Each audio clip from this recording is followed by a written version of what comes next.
Dobar dan. Gdje bi propao svijet bez Vida Baloga? Dobrodošli u emisiju Accountants. Pogledajte ove dvije kazete. Ovo je definitivno moj idol. A vidite sa ovo, isto moj idol. Vid Balog, zajedno sa Joe Dispenzom. Nova sezona se snima na rubu znanosti. A nisu ni najavili men. Ljubavologija. Gdje bi svijet propao bez Vida Baloga? Još bolje ako. Kako novo stanje se snima, to je sve više i više rasti razvoj.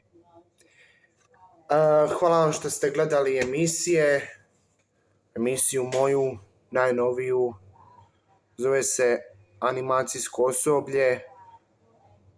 Varalica može biti samo jedan, a to je najgore. Hvala vam što ste nas gledali, doviđenja.